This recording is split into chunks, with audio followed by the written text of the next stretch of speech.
Welcome back. Yesterday ஒரு 3 trades simple supply and demand zone base பண்ணி எப்படி ஒரு 3 ட்ரேட்ஸ் எடுத்தோங்கிறத எஸ்டர்டே வீடியோஸ்ல பார்த்தோம். ஸோ இன்னைக்கு நியூ இயர், இன்னைக்கு எனக்கு ட்ரேட் எடுக்கிறது ஐடியா இல்லை. ஏன்னா வருஷம் ஃபர்ஸ்ட் டேல லாஸ் பேஸ் பண்ணக்கூடாதுங்கிறதுக்கு வேண்டி ட்ரேட் எடுக்கக்கூடாதுங்கிற ஒரு இதில் இருந்தேன்.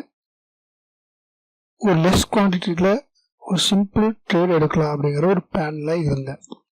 ஸோ வீடியோ போகிறதுக்கு முன்னாடி நான் ஒன்று எக்ஸ்பிளைன் பண்ண விரும்புகிறேன். யாரோட ப்ராஃபிட்டும் பார்த்து எக்ஸைட்மெண்ட் ஆகாதீங்க.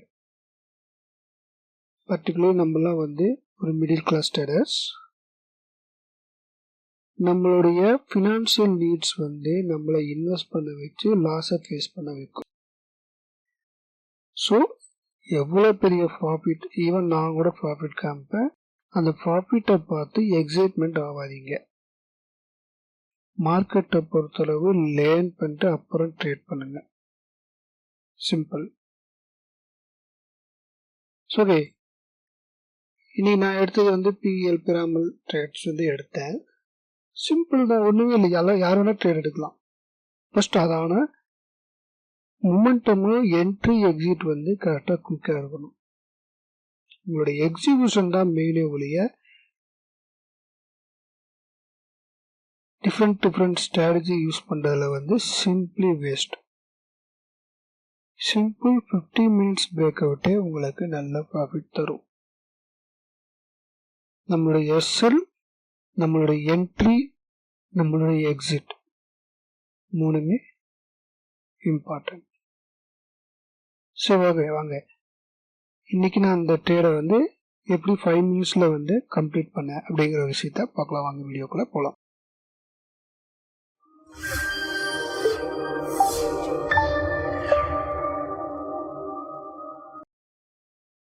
ஓகே, இந்த ட்ரேட் எடுக்கும்போது நான் மொபைலில் தான் ட்ரேட் எடுத்தேன். கோயிலில் இருந்தேன். நீங்கள் தமிழ் பார்த்துருப்பீங்க, டெம்பிள் ட்ரேடுன்ட்டு. ஸோ நான் ஏன் பிஇஎல் சூஸ் பண்ணேன் அப்படின்னா, நல்ல ஒரு ரேஞ்சை பிரேக் பண்ண ட்ரை பண்ணிட்டு இருந்தது. பிரேக் பண்ண ட்ரை பண்ணிட்டு இருந்தது.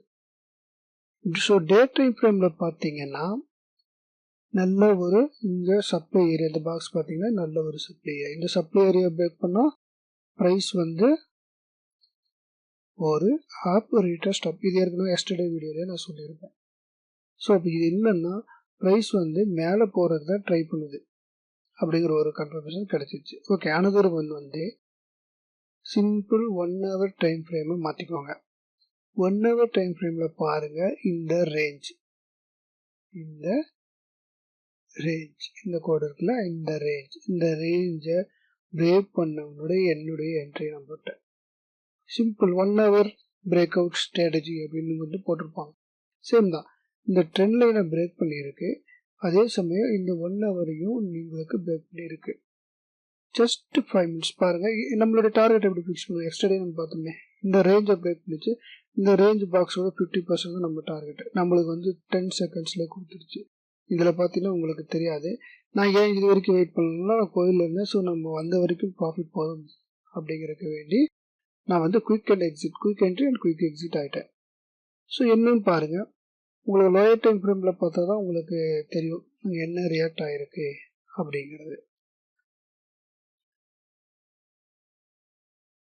15 மினிட்ஸ் டைம் ஃப்ரேமை மாற்றிக்கோங்க. 15 மினிட்ஸ் டைம் ஃப்ரேம் இந்த ஒரு கேண்டில் தான் நம்மளுடைய என்ட்ரி அண்ட் எக்ஸிட்டும் இருந்திருக்கும். என்ட்ரியும் அண்ட் எக்ஸிட்டும் இதை பிரேக் பண்ண உடனே எப்பவுமே ப்ரைஸ் ஒரு ரேஞ்சை பிரேக் பண்ண உடனே ஒரு 5 பாயிண்ட்ஸ் மேலே போயிட்டு மறுபடியும் ஒரு ரீடெஸ்ட் வரும். இந்த ரீடெஸ்ட்டில் தான் நம்மளுடைய intraday traders novice traders exit ஆகிடுவாங்க. ஏன்னா குவான்டிட்டி நிறையா போட்டிருப்பாங்க. இந்த இதை அவனால தாங்க முடியாது, இந்த ஃப்ளக்சுவேஷனை. ஸோ நம்ம குயிக் என்ட்ரியும் இந்த எக்ஸிட்டும் ஆகணும். அதே போல் நம்ம நான் பைவட் கன்ஃபர்மேஷன் எப்பவுமே ஒரு என்ட்ரி எடுக்கும்போது பண்ணுவேன். நல்லா பாருங்கள், ப்ரீவியஸ் டே ஹையை பிரேக் பண்ணியிருக்கு. எப்பவுமே சிபிஆரில் ப்ரீவியஸ் டே ஹையை பிரேக் பண்ணால் R1 தான் டார்கெட். இது R1ஐயும் பிரேக் பண்ணி ப்ரீவியஸ் டே ஐயும் பிரேக் பண்ணனால ப்ரீவியஸ் வீக் ஐ ஒரு 3 பாசிட்டிவ் திங்ஸ் இருக்கு நம்மளுக்கு. பிரேக் பண்ணியிருக்கு. ஸோ இதுக்கு கீழே க்ளோஸ் ஆகிறதுக்கு வந்து மேக்ஸிமம் 60%, அட்லீஸ்ட் 60% சான்ஸ் இல்லை. 60% ப்ராபபிலிட்டி கீழே க்ளோஸ் ஆகிறதுக்கு சான்ஸ் இல்லை. ஒன்ஸ் கீழே க்ளோஸ் ஆனால் எக்ஸிட் ஆகிடுவேன். நம்மளுடைய டார்கெட் R2 தான் as per CPR. ஆனால் என்னுடைய அந்த பாக்ஸ் மெத்தட் படி நான் குயிக் என்ட்ரி நம்மளுக்கு டார்கெட் வந்துருச்சு ஓரளவு.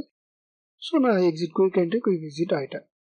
சிம்பிள் தான். என்ன ஒரு மேஜிக்கும் கிடையாது, என்ன ஒரு சீக்ரெட்டும் கிடையாது. ஸோ எப்பவுமே ப்ரைஸ் ஆக்ஷனை லேர்ன் பண்ணுங்க. ப்ரைஸ் ஆக்ஷன்னா என்ன? இந்த ட்ரையாங்கிள் போடணுமா, ட்ரையாங்கிளை பிரேக் அவுட் பண்ணி ரீடெஸ்ட் பண்ணுறது. சிம்பிள் ரேஞ்ச், ஒரு ரேஞ்சாக பிரிச்சுக்கோங்க. எவ்ரிதிங் வந்து ஒரு ரேஞ்சாக பிரித்து அந்த ரேஞ்சை பிரேக் பண்ண உடனே நம்மளுடைய என்ட்ரி. அக்ரெசிவ் ட்ரேடராக இருந்தால் அந்த ரேஞ்சை பிரேக் பண்ண உடனே என்ட்ரி. இதே வந்து ஷேப் ட்ரேடராக இருந்தால் அந்த ரேஞ்சை பிரேக் பண்ணி ரீடெஸ்ட் பண்ணால் மட்டுமே தான் என்ட்ரி ஆகணும். ஏன்னா ரேஞ்சை பிரேக் பண்ண உடனே நான் எடுக்கிறேன்னா ப்ரைஸ் வந்து என்ன ஆகும்னா ரீடெஸ்ட் ஆகாமல் ப்ரைஸ் நல்ல ஒரு புஷ் கொடுக்கும். அந்த புஷ்ஷில் நான் எக்ஸிட் ஆகிடுவேன். So simple price action, simple range பிரேக்கை வந்து ஃபாலோ பண்ணுங்க. கண்டிப்பாக நீங்கள் சக்ஸஸ்ஃபுல்லாக இன்டர்டேவை ப்ராஃபிட் பண்ணலாம். ஓகே நண்பா, இன்னைக்கு இந்த வீடியோ முடிஞ்சு. இன்னைக்கு ஈவினிங் நான் ஒரு இன்ட்ரோ வீடியோ போடுறேன்.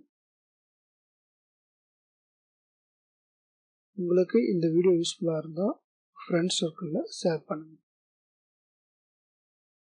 மறுபடியும் சொல்லிக்கிறேன், யாரோட ப்ராஃபிட்டும் பார்த்து எக்ஸைட்மெண்ட் ஆகி உங்களுடைய மணியை இன்வெஸ்ட் பண்ண வேண்டிய அவசியம் கிடையாது. நம்மளுடைய ஒரு என்ட்ரி ஆகணும்னா 3 times கண்டிப்பாக நம்ம திங்க் பண்ணிட்டு தான் என்ட்ரி அண்ட் எக்ஸிட் ஆகணும்.